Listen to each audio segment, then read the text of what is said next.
নমস্কার, সাবনাভিক নিউজ নেটওয়ার্কে আপনাদের স্বাগত। হাওড়া লোকসভা আসনটিতে 2009 সাল নয় 2013 সাল থেকে সংসদ পদে রয়েছেন ভারতীয় ফুটবল দলের প্রাক্তন অধিনায়ক অর্জুন পুরস্কার প্রাপ্ত প্রসূন বন্দ্যোপাধ্যায়। 2019-এর নির্বাচনেও তিনি তার নিকটতম প্রতিদ্বন্দ্বীকে পরাস্ত করেছিলেন 1,03,695 ভোটে। এবারও দল তার উপরেই ভরসা রেখেছে হাওড়ার গড় রক্ষায়, কিন্তু শুরু থেকেই নানান রকম স্ববিরোধিতার মুখোমুখি হতে হচ্ছে প্রসূনবাবুকে। যেমন গত কয়েকদিন আগেই স্বয়ং মুখ্যমন্ত্রীর ভাই সরব হয়েছিলেন প্রসূন বন্দ্যোপাধ্যায়ের বিরুদ্ধে।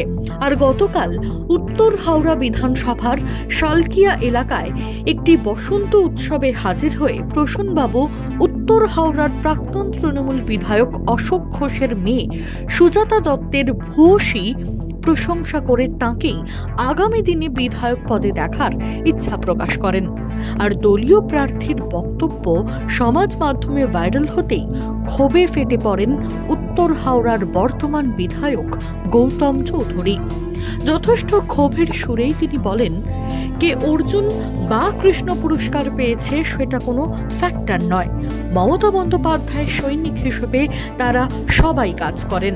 সেখানে কাউকে আগামী দিনের বিধায়ক পদের টোপ দেওয়াটা ঠিক নয়, কারণ সবই ঠিক করেন মমতা বন্দ্যোপাধ্যায়। পুরস্কার কে কৃষ্ণ পুরস্কার, এটা আমাদের কাছে কোনো বড় ফ্যাক্টর নয়। হাওড়ার মানুষের কাছে ফ্যাক্টর হচ্ছে মমতা ব্যানার্জি। পেছনে ছবিটা কার আছে? মমতা ব্যানার্জির ছবি আছে। সব তো মমতা ব্যানার্জিকে দেখে নির্বাচনে ভোটে জিতি আমরা। না, এই যে প্রকাশ্যে, একেবারে প্রকাশ্যে একটা এটা কি মনে হচ্ছে একটা রাজনৈতিক টোপ দেওয়া আছে সুজাতাদেরকে? আমি টোপ না ঢোপ আমি বুঝি না এগুলো।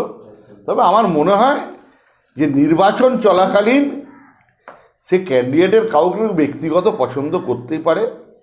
সেটা ক্যান্ডিডেট জেতার পর, এবং তৃতীয়বার সাংসদ জিতেছে আমাদের মমতা বন্দ্যোপাধ্যায়ের ছবিকে রেখে।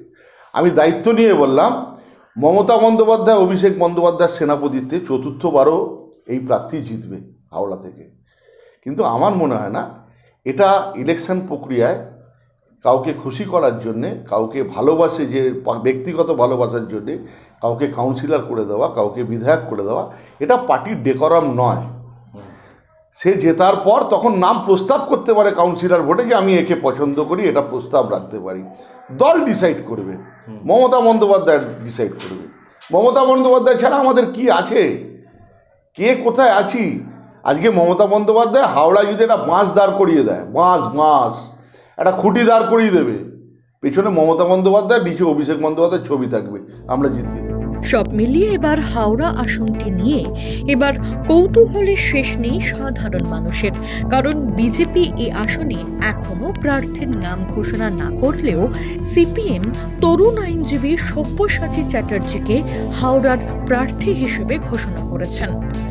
এই লোকসভার 27% ভোটার অবাঙালি, আর 2024-এর অভূতপূর্ব লোকসভা নির্বাচনে সেটাও একটা ফ্যাক্টর হতে পারে, যা বাংলার স্বাভাবিক ঐতিহ্য বিরোধী। হাওড়া থেকে রাজু ঝা, সাবনাভিক নিউজ। সমস্ত খবরের আপডেট পেতে লাইক করে সাবস্ক্রাইব করুন সাবনাভিক নিউজ। সেই সঙ্গে বেল বাটন প্রেস করতে ভুলবেন না। আপনাদের একটা সাবস্ক্রিপশন আমাদের জন্য অত্যন্ত মূল্যবান। জয় হিন্দ।